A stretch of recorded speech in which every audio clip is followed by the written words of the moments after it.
Vamos a revisar algunos aspectos importantes de la oxigenoterapia. La oxigenoterapia es un pilar de la práctica anestésica moderna.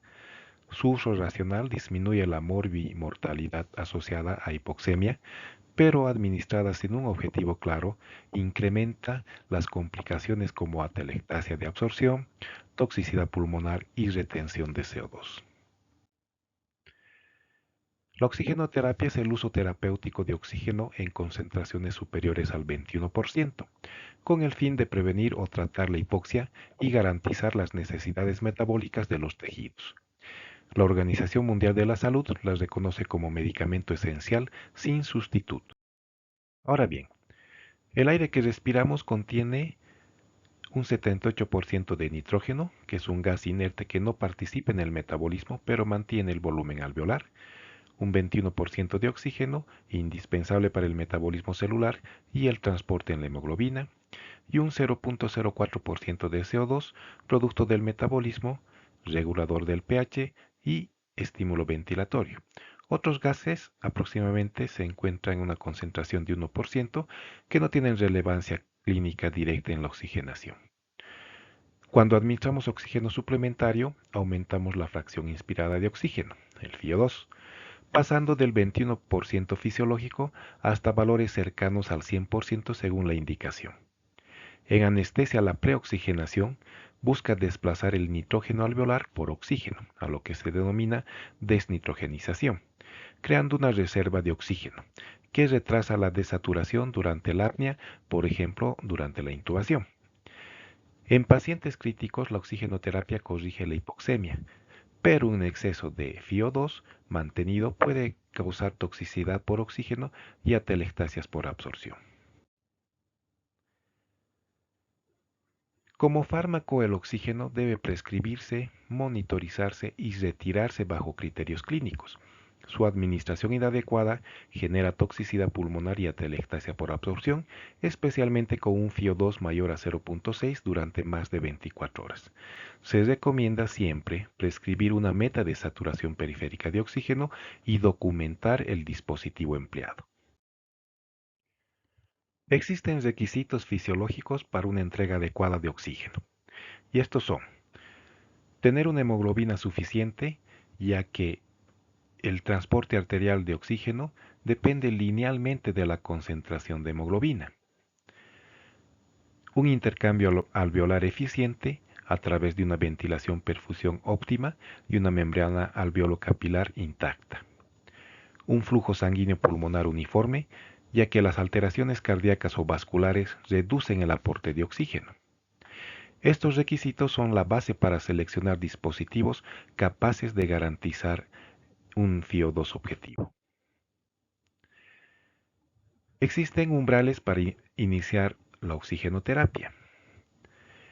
Entonces, vamos a iniciar si la saturación periférica de oxígeno es menor de 93 a 95% y la presión arterial de oxígeno es menos de 60 milímetros de mercurio, estos valores a nivel del mar.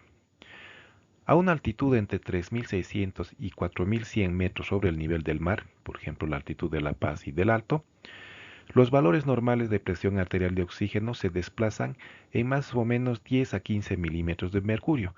Por ello se acepta una presión arterial de oxígeno alrededor de 50 milímetros de mercurio y una saturación periférica de oxígeno de alrededor de 90%, como límites inferiores antes de suplementar oxígeno.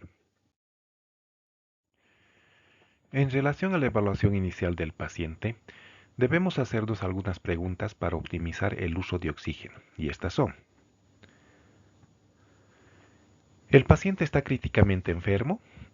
No todos los pacientes requieren oxígeno suplementario.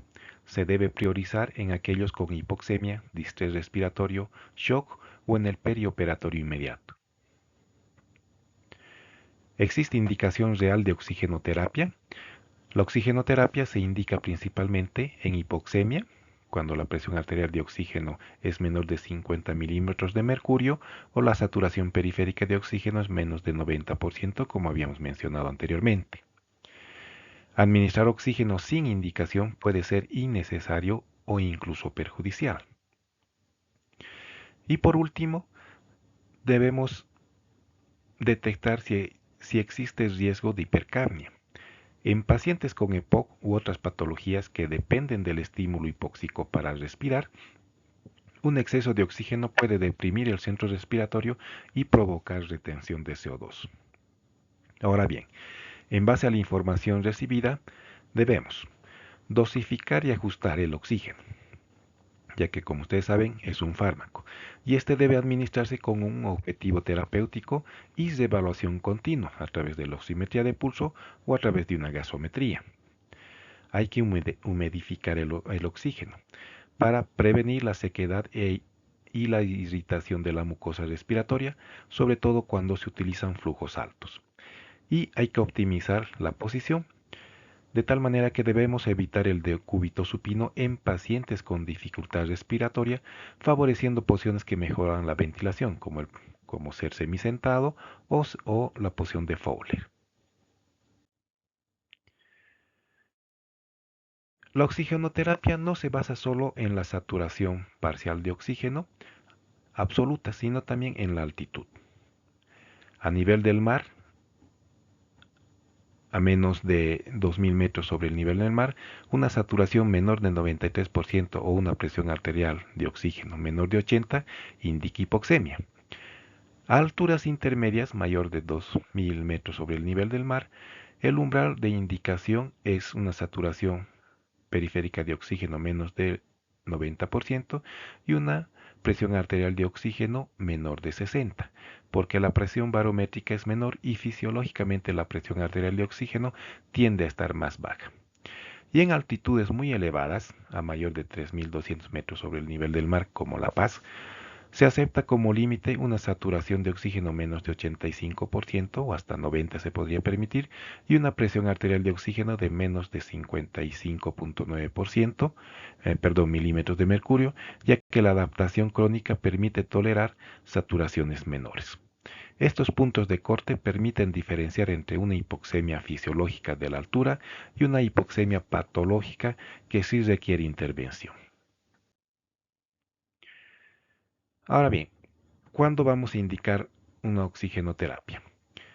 La oxigenoterapia debe iniciarse en un paciente con dificultad respiratoria acompañada de una caída de la saturación mayor al 3% respecto a su basal. Esto significa que no basta con un valor aislado de saturación, sino que debemos interpretar la tendencia y el contexto clínico. Sin embargo, un error frecuente en la práctica clínica es pensar que más oxígeno siempre es mejor. En realidad, la hipoxemia, exceso de oxígeno en sangre, puede ser dañina. Genera estrés oxidativo, aumentando la producción de radicales libres. Puede causar vasoconstricción coronaria y cerebral, reduciendo el aporte de oxígeno a tejidos clave. Y en pacientes críticos se ha asociado a una mayor lesión pulmonar y peor pronóstico.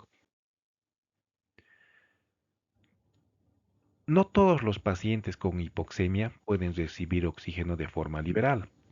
En aquellos pacientes con enfermedades que limitan la ventilación alveolar, como por ejemplo el EPOC, enfermedades neuromusculares, deformidades torácicas, obesidad mórbida o afecciones neurológicas, el estímulo principal para respirar puede depender de la hipoxemia crónica, más que de la hipercapnia.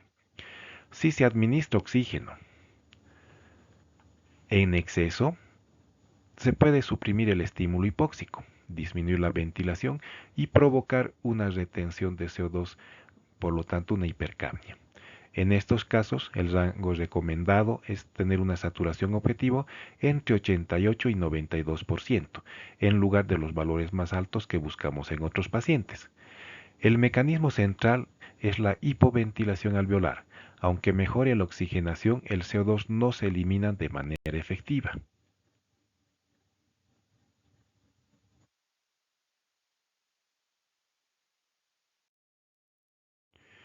El oxígeno no solo debe indicarse, también debe administrarse con el dispositivo adecuado para alcanzar la saturación objetivo. Es así que en pacientes sin riesgo de hipercapnia, la meta de saturación periférica de oxígeno va a ser entre 94 y 98%. Aquí podemos usar sistemas de bajo o alto flujo, ya que el riesgo de retención de CO2 es mínimo. Entonces podríamos usar una cánula nasal o bigotera, que es útil en hipoxemias leves, una máscara simple para requerimientos moderados de oxígeno, o una máscara con reservorio parcial o no reinhalación para hipoxemias graves, logrando FiO2 altas.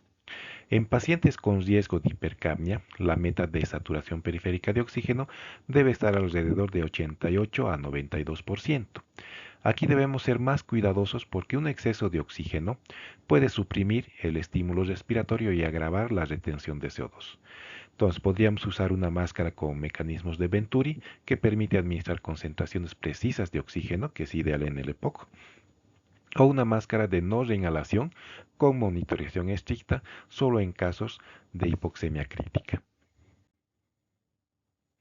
Durante la oxigenoterapia no solo importa la saturación periférica de oxígeno, sino también cómo responde el organismo. Puede haber o puede responder con un deterioro respiratorio, el aumento de la frecuencia respiratoria, la caída progresiva de la saturación periférica de oxígeno y la necesidad creciente de oxígeno indican que el pulmón ya no logra un intercambio gaseoso adecuado.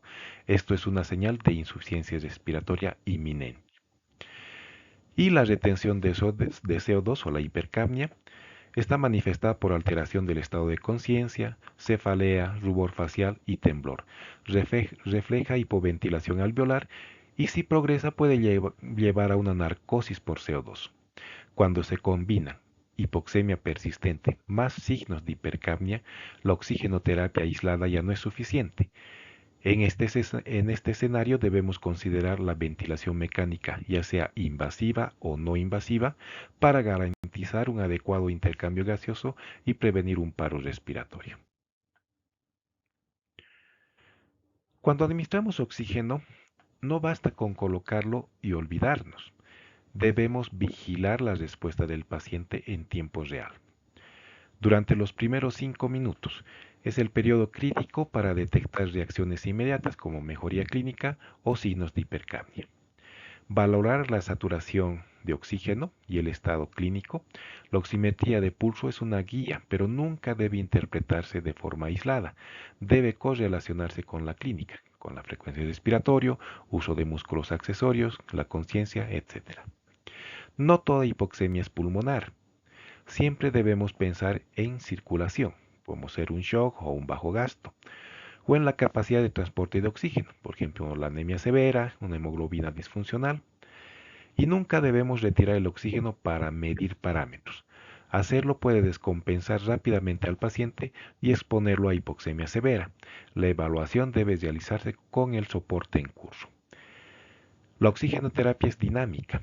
El monitoreo adecuado permite ajustar dosis, detectar complicaciones a tiempo y decidir si el paciente requiere escalamiento a ventilación no invasiva o invasiva. Muchas veces existe la duda sobre la humidificación del oxígeno. El oxígeno administrado de forma continua, especialmente a altos flujos o durante periodos prolongados, llega al paciente frío y seco, lo cual puede producir irritación de la mucosa respiratoria, generando tos y sequedad, alteración del aclaramiento mucociliar, lo que dificulta la expulsión de secreciones, e incremento de secreciones espesas que pueden obstruir la vía aérea. Para ello, la humidificación está indicada en la oxigenoterapia de alto flujo por más de 24 horas, ya que la exposición prolongada puede aumentar el riesgo de lesiones de la vía aérea. Pacientes con irritación traqueobronquial, donde se puede mejorar el confort y la tolerancia al oxígeno, y en secreciones abundantes o viscosas, porque el oxígeno seco favorece la deshidratación del moco y dificulta su eliminación.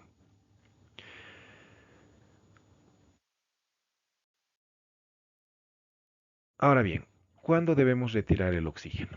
El oxígeno no debe administrarse de manera indefinida, debe retirarse en el momento adecuado para evitar complicaciones como la toxicidad por oxígeno o la dependencia innecesaria. Estos criterios principalmente son: si encontramos una estabilidad clínica, el paciente debe encontrarse hemodinámicamente estable, sin signos de dificultad respiratoria, o sea, tener una frecuencia respiratoria normal, sin uso de músculos accesorios y buen nivel de conciencia. Y otro criterio es la saturación periférica de oxígeno estable en rango objetivo. Mantenerse dentro de las metas terapéuticas, generalmente 94-98% en pacientes sin riesgo de hipercapnia o en 88-92% en pacientes con riesgo de retención de CO2 durante al menos 4 a 8 horas sin desaturaciones. Retirar el oxígeno no significa abandonar al paciente, sino confirmar que ya no lo necesita. El proceso debe hacerse de forma progresiva, con monitorización continua de saturación periférica de oxígeno y de evaluación clínica, ya que algunos pacientes pueden requerir reinstalación si vuelven a desaturar.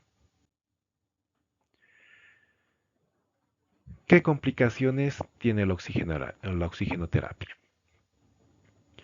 La hipercapnia. En pacientes con enfermedades crónicas como EPOC, el exceso de oxígeno puede disminuir el estímulo respiratorio, provocando acumulación de CO2. Toxicidad por oxígeno.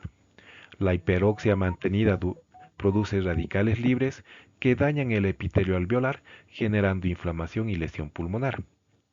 La telextasia por absorción.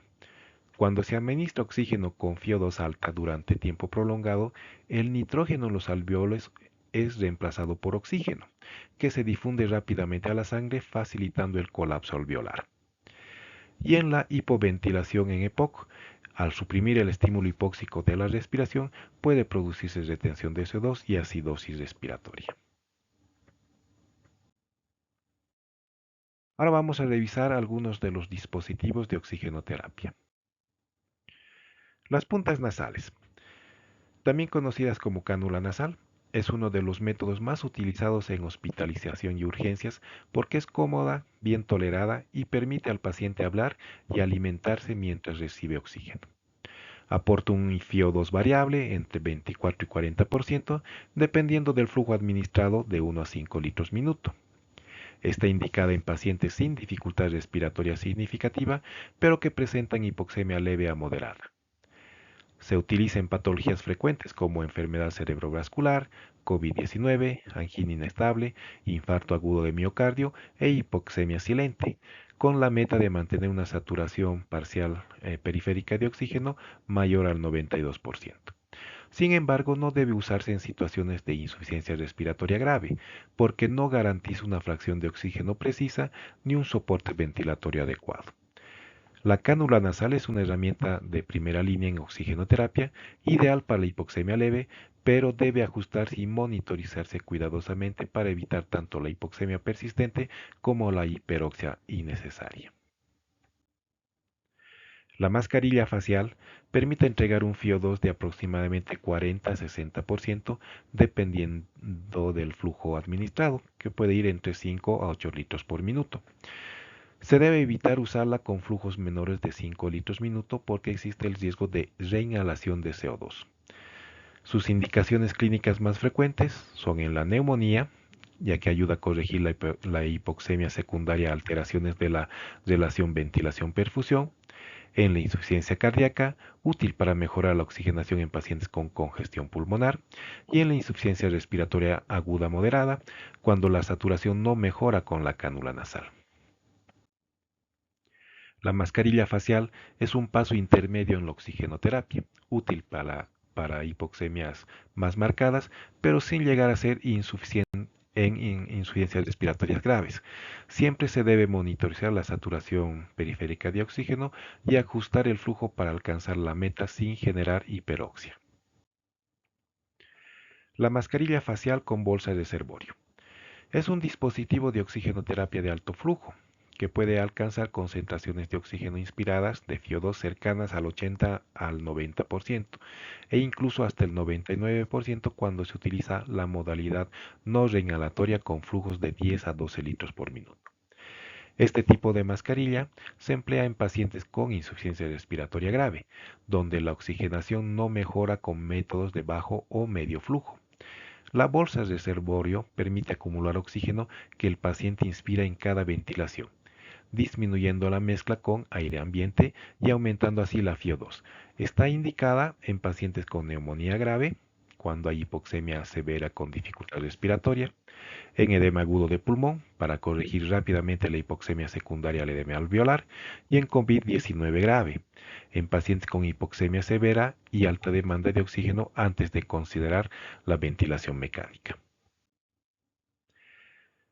La mascarilla facial con bolsa reservorio siempre usar o siempre se la debería utilizar con flujos mayores a 8 litros minuto para evitar el colapso de la bolsa y el riesgo de reinhalación de CO2. Es un dispositivo transitorio, muchas veces utilizado mientras se prepara al paciente para ventilación mecánica o cánula nasal de alto flujo. No se recomienda como manejo prolongado debido a la incomodidad y al riesgo de hipercapnia en pacientes con retención crónica de CO2, como en el EPOC.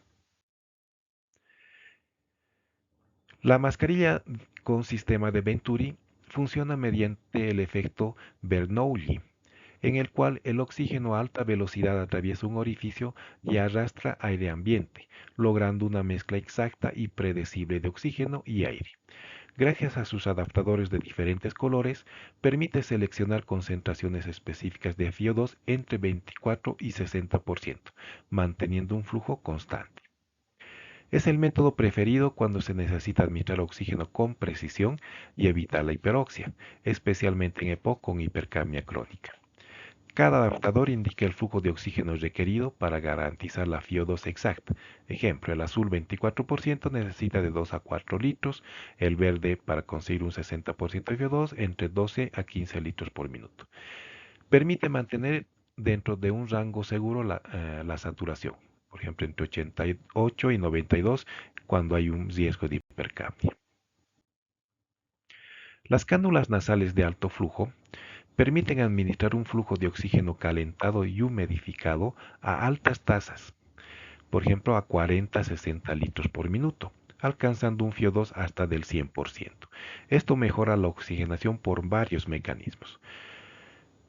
Primero, disminuye el espacio muerto anatómico, lavando el CO2, genera una presión positiva en vía aérea, ayudando a mantener los alvéolos abiertos, que es un efecto similar al que produce el CPAP.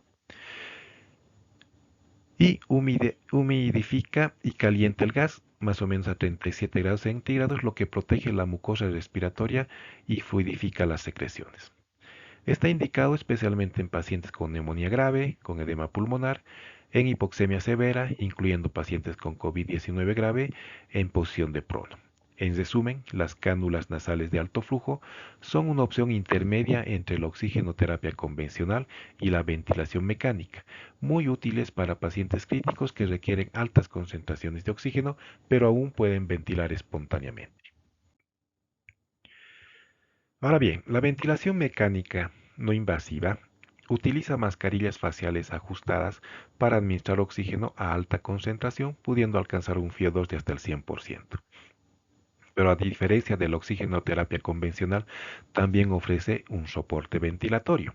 Esto significa que no solo mejora la oxigenación, sino que también disminuye el trabajo respiratorio y ayuda a eliminar el CO2, lo cual es crucial en pacientes con hipercapnia.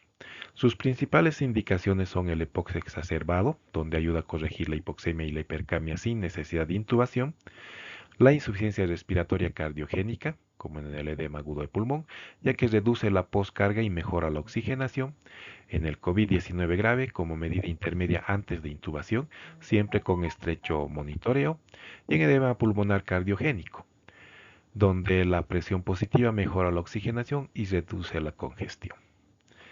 La ventilación mecánica no invasiva es una estrategia puente que puede evitar la intubación si se aplica de manera temprana y adecuada, pero requiere vigilancia estrecha, ya que un retraso en la decisión de intubar puede empeorar el pronóstico.